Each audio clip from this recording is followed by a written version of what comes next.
En el apogeo de su poder, el Imperio Romano se extendía como un gigante de hierro sobre el mundo conocido, devorando naciones y borrando fronteras bajo el peso de sus legiones. Desde las brumas de Britania hasta las arenas de Egipto, la Pax Romana prometía orden, pero para muchos, ese orden era una cadena asfixiante forjada en esclavitud y tributos. Sin embargo, en una pequeña y turbulenta provincia, en el borde oriental del Mediterráneo, un pueblo antiguo se negaba a ser asimilado: Judea.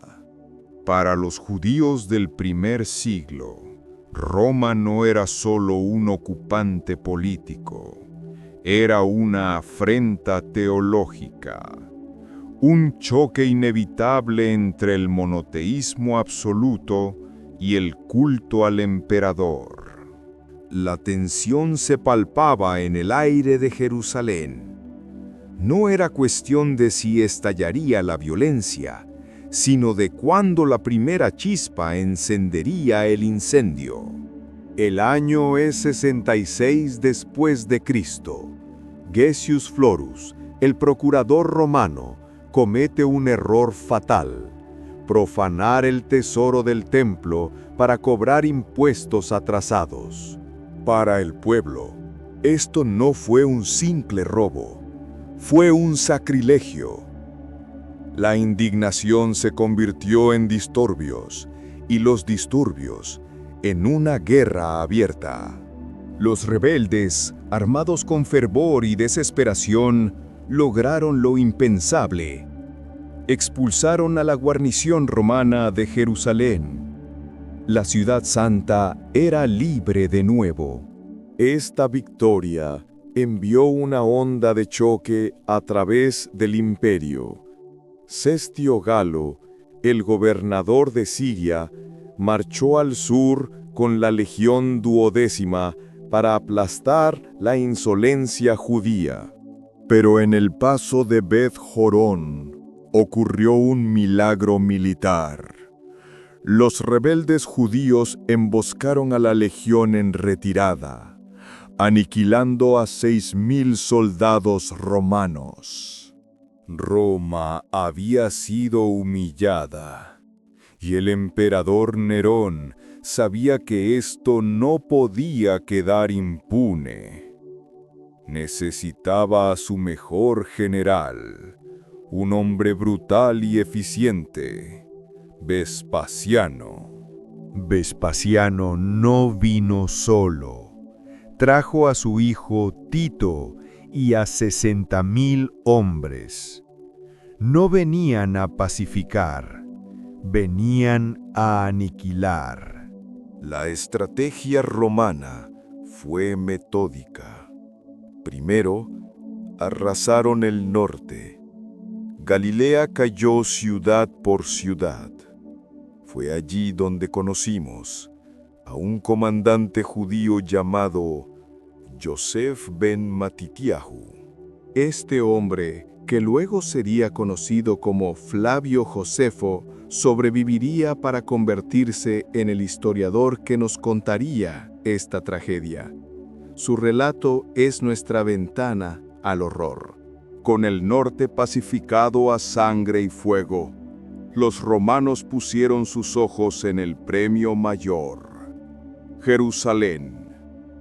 Pero dentro de la ciudad, los judíos luchaban contra un enemigo peor: ellos mismos.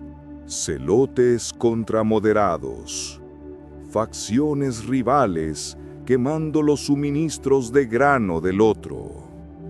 Una guerra civil dentro de un asedio. La receta perfecta para el desastre. Llegó el año 70. Vespasiano había regresado a Roma para ser emperador, dejando a su hijo Tito para dar el golpe final. El asedio de Jerusalén comenzó en la Pascua. El hambre se convirtió en un arma más letal que la espada. Los relatos de Josefo sobre el sufrimiento dentro de los muros son tan horrorosos que apenas se pueden repetir.